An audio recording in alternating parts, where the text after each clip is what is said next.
एक नौजवान था, नाम उसका अहमद था। अहमद बुरा इंसान नहीं था, गुनाहों में डूबा हुआ भी नहीं था, नमाज भी पढ़ता था, लेकिन एक मसला था जो उसके दिल को हर रोज तोड़ देता था।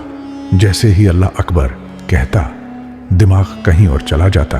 कभी कारोबार, कभी कर्ज, कभी माजी की गलतियां, कभी मुस्तकबल का खौफ।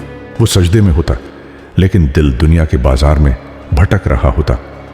एक दिन फजर के बाद वो सजदे में ही बैठ गया और आंसू बहने लगे।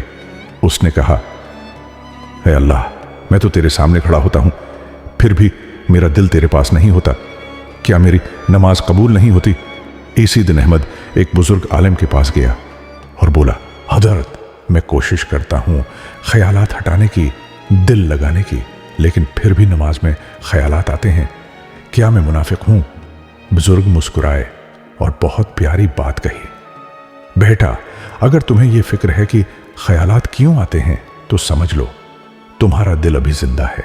फिर उन्होंने कहा, नमाज में ख्यालात इसलिए नहीं आते कि तुम बुरे हो, बल्कि इसलिए आते हैं कि शैतान जानता है यह लम्हा तुम्हारा और अल्लाह का है। उन्होंने मिसाल दी, जिस दुकान में खजाना हो, चोर वहीं जाता है, खाली कमरे में नहीं। फिर बुजुर्ग ने एक वाकया सुनाया। एक सहाबी ने नबी करीम से शिकायत की, या रसूलुल्लाह, तो नमाज में अजीब ख्यालात आते हैं, दिल भटक जाता है। नबी ने फरमाया, यह शैतान है जो तुम्हें नमाज से दूर करना चाहता है। जब ऐसा हो, अल्लाह की पनाह मांगो और नमाज जारी रखो।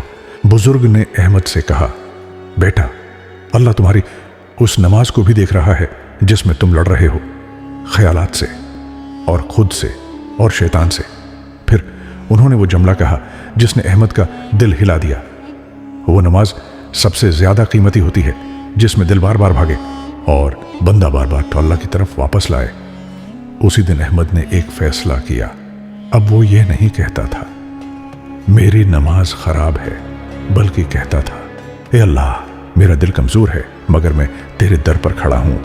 वक्त गुजरता गया, ख्यालात आते रहे, लेकिन अहमद ने नमाज छोड़ना नहीं छोड़ी।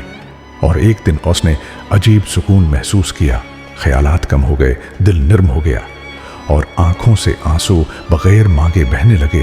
अहमद समझ गया था, नमाज में कामयाबी ख्यालात न आने में नहीं, बल्कि ख्यालात के बावजूद और अल्लाह के सामने खड़े रहने में है।